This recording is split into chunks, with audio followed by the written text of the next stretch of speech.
మీరు గతంలో BRS party నుండి రిప్రజెంటర్గా గెలిచిన పరిస్థితి ఇక్కడ. ఎందుకు మళ్ళీ బీఆర్ఎస్ నుంచి వెళ్ళి కాంగ్రెస్ పార్టీకి వచ్చారు? అది కూడా ఎలక్షన్ల ముందు.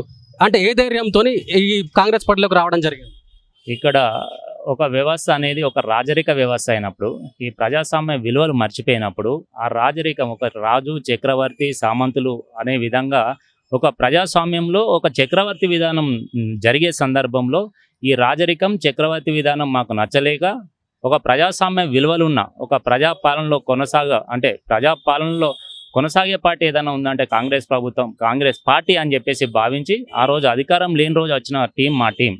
ఈ గ్రేటర్ హైదరాబాద్ పరిధిలో ఏకైక కార్పొరేటర్ అధికారంలో లేనప్పుడు అధికారంలో లేని పార్టీలోకి అంటే బీఆర్ఎస్ పార్టీ నుండి కాంగ్రెస్ పార్టీకి వచ్చిన వ్యక్తిగా నేను చెప్తున్నా. అంటే అభివృద్ధి కోసం కాంగ్రెస్ పార్టీలోకి వచ్చినా అని చెప్తున్నారు. బట్ ఇక్కడ ఎటువంటి అభివృద్ధి జరిగింది? ఇక్కడ మేము రేహమత్ నగర్ ప్రజలతో మాట్లాడినాం. సిఎన్ రెడ్డి గారు ఇక్కడ కార్పొరేటర్గా ఉన్నారు, కానీ మమ్మల్ని పట్టించుకోవట్లేదు. మా రోడ్లు అట్లే ఉన్నాయి, మా డ్రైనేజీలు అట్లే ఉన్నాయి. ఎవరు బాగా చేస్తారని పోయి అడుగుతా కూడా సిఎన్ రెడ్డి గారు కనీసం మాకు ఎటువంటి రెస్పాన్స్ ఇస్తలేడని చెప్పేసి ప్రజలు మాట్లాడుతున్న పరిస్థితి. ఇప్పుడు నేను ఎక్కడో ఇంట్లోనో ఆఫీస్లోనో ఎక్కడో కూర్చొని మాట్లాడతలేను.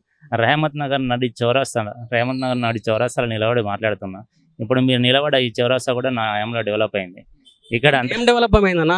చుట్టూ ఇదంతా ఏం డెవలప్ అయింది చెప్పడు. అప్పుడు ఇక్కడ ఈ వైన్ షాప్ ఏదైతే ఉందో, వైన్ షాప్ పెట్టద్దు, వైన్ షాప్ ఇక్కడ పెట్టకూడదు, ఇక్కడ ఉన్న మహిళలకు కావచ్చు, ఇక్కడ ఉన్న ప్రజలకు ఇబ్బంది అవుతుందని పోరాడిన వ్యక్తి నేను. వైన్ షాప్ షటర్ చేసినా కూడా డే టైంలో షటర్ క్లోజ్ చేసిన వ్యక్తి సిఎన్ రెడ్డి కార్పొరేట్. ఏకైక వ్యక్తి ఇక్కడ నేను కావచ్చు, మా టీం కావచ్చు, మేమందరం. ఇప్పుడు మీరు నిలబడే ఇది కూడా లైబ్రరీకి ఇలా కాంపౌండ్ వాళ్ళు ఉండే. అప్పుడు ఈ చౌరాస్తా కూడా ఇంకా ఇరుకగా ఉండే. దీన్ని కూడా నేను వచ్చిన తర్వాత ఇప్పుడు నిలబడే ఇది కావచ్చు, ఇవన్నీ కూడా నా హయాంలో చేసిన డెవలప్మెంట్. ఆ వైన్ షాప్ కూడా ఇక్కడ తీసేయాలి, ఇక్కడ ఉన్న ప్రజలకు ఇబ్బంది కలుగుతుంది, ఇక్కడ వైన్ షాప్ పెట్టద్దు అని చెప్పిన ఏకైక వ్యక్తి నేను. కాకపోతే అప్పటి ప్రభుత్వంలో కొంతమంది కుట్రదారుల వల్ల వైన్ షాప్ పెట్టారు.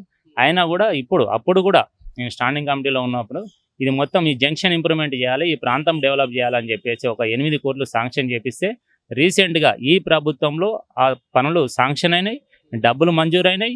ఇప్పుడు ఉన్న బెనిఫిషియరీ అంటే ఎవరైతే హౌస్ హోల్డ్స్ ఉన్నారో వాళ్ళకి అమౌంట్ పే చేయడానికి సిద్ధంగా ఉంది.